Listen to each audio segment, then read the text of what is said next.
গন্তব্যে পৌঁছানোর জন্য দৃঢ়তা লাগবে, অনেক প্রতিকূল পরিবেশ আপনাকে ফেস করতে হবে। কিন্তু দিন শেষে হচ্ছে আপনি আপনার রাষ্ট্র এবং আপনার অর্থনীতি, আপনার পরিবার এবং আপনি নিজেকে নেতৃত্ব দিচ্ছেন বহির্বিশ্বে, বহির অঙ্গনে। পৃথিবীর প্রায় 70% জল। একটা সময় সেখানে যাওয়াটা দুর্গম ছিল, কিন্তু মানুষ সেটা জয় করতে শিখেছে। উন্নত বিশ্বে আরো বেশি ভাবে তারা সেখানে পদার্পণ করছে, অধিকার প্রতিষ্ঠিত করছে। আমরা সেই জায়গায় আপনাদের মাধ্যমে এই রাষ্ট্রকে পৌঁছায় দিতে চাই। আপনারা বহির্বিশ্বে বাংলাদেশকে রিপ্রেজেন্ট করবেন। আজকে যারা এই যে নেতৃত্ব, তারা কিন্তু বহির্বিশ্বেও বাংলাদেশকে নেতৃত্ব দেবেন, প্রতিষ্ঠিত করবেন।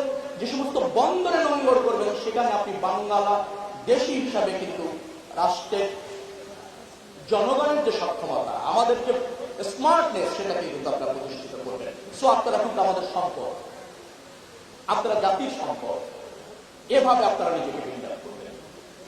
আমি মনে করছি এই যে ট্রেনিংটা আপনারা নিলেন, আমি জানি কিনা আমি মানে বুঝতে পারছি না।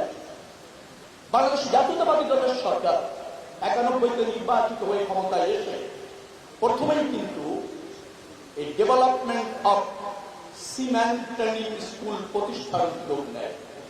আমার যতটুকু মনে পড়ছে 1992 সালের 7 অক্টোবর টেকনিকে কিন্তু এই ধরনের একটা প্রতিষ্ঠান করার সিদ্ধান্ত গৃহীত হয় এবং তারপর 1993 এবং 1994-তে ন্যাশনাল মেরিটাইম ইনস্টিটিউট প্রতিষ্ঠা করা হয় এবং ট্রেনিংটা শুরু হয় তার পরের বছর 1994 সালে।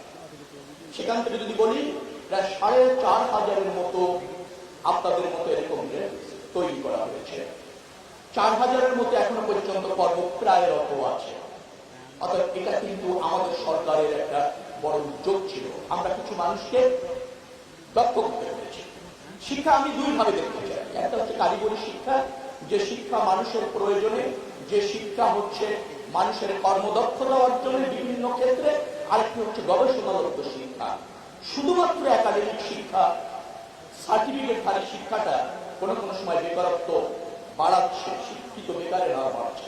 আপনারা যে শিক্ষায় শিক্ষিত হলেন, যেভাবে নিজেকে প্রস্তুত করলেন, আমার বিশ্বাস আপনারা একটা সক্ষম মানুষ হিসাবে প্রতিষ্ঠিত হতে জানবেন এবং পারবেন। যার ফলে আমরা এটা প্রসারিত করতে চাই। আমরা এই এসএসসি, এইচএসসি অথবা কেউ মনে হয় ডিপ্লোমা করেছেন, আমি যতটুকু জানলাম খুব বেশি উচ্চ শিক্ষা না, কিন্তু শিক্ষা একটা শিখেছেন, সেটা হচ্ছে স্মার্টনেস, শারীরিক ফিটনেস এবং মানসিক বিকাশ, চ্যালেঞ্জ নিতে চায়। এটাই সবচেয়ে বড় শিক্ষা। উপযুক্ত ব্যক্তি হিসাবে, পার্সোনালিটি হিসাবে আপনারা কিন্তু নিজেকে প্রতিষ্ঠিত করতে পেরেছেন এবং আগামীতে তার সুফল পেতেও জানবেন। এভাবে আমার মনে হয় যে আমরা এই সেক্টরটাকে আর প্রসারিত করার প্রয়োজন আছে বলে আমার ব্যক্তিগত উপলব্ধি।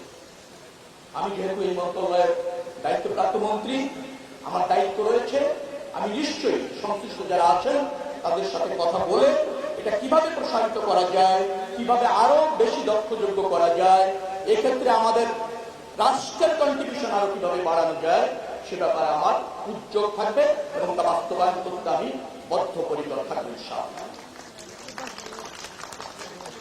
এখানে যারা আছেন সামনে, যারা প্যারেডটা করলেন, তাদের প্রতি আমার একটা অনুরোধ আছে।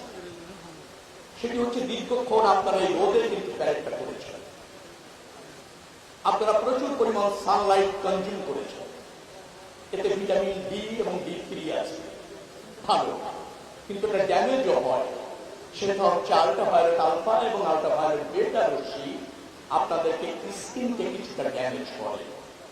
এটা যদি কন্টিনিউয়াস হয়, আমার একটা অনুরোধ থাকবে, প্যারেডে আসার আগে অথবা এই ধরনের কসরত করবার আগে সানস্ক্রিন পেজে একটু দিয়ে নেবেন। সানস্ক্রিন একটা ভালো মানের সানস্ক্রিন, আপনার যেটাকে বলা হয় 50 হলেই হবে, সেটা আপনারা দিয়ে দিলে আমার মনে হয় এই যে রোদের যে ড্যামেজটা সেটা থেকে আপনারা একটু ভালো থাকবেন। শরীরে যে ভিটামিন ডি এবং D3 প্রডিউস হচ্ছে সেটা খুবই হেলদি, খুবই প্রয়োজন, কিন্তু আমরা ফেজের স্ক্রিনটাকে একটু সেভ করার জন্য সানস্ক্রিন আপনারা ব্যবহার করবেন। সেটি যদি হয় আমার মনে হয় যে সানড্যামেজ থেকে, অর্থাৎ আমাদের অ্যান্টি অক্সিডেন্ট প্রডিউস করে আমাদের স্কিন, সেটা দিন দিন কিন্তু আপনাদের হ্রাস পাবে যদি এই প্রোটেকশনটা না নেন। সেটার ব্যাপারে একটু কেয়ার থাকবেন।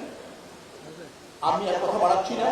যে সমস্ত অভিভাবক এখানে উপস্থিত হয়েছেন, গণ্যমান্য ব্যক্তিরা এখানে উপস্থিত হয়েছেন, তারা এখানে উপস্থিত হয়েছেন এই জন্য আমার পক্ষ থেকে কৃতজ্ঞতা আছে আমার, বিকজ এটা নৌ পরিবহন মন্ত্রণালয়ের অধীনস্থ একটা ইনস্টিটিউট।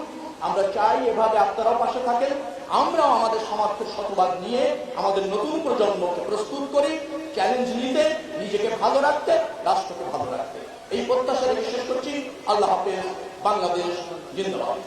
ধন্যবাদ।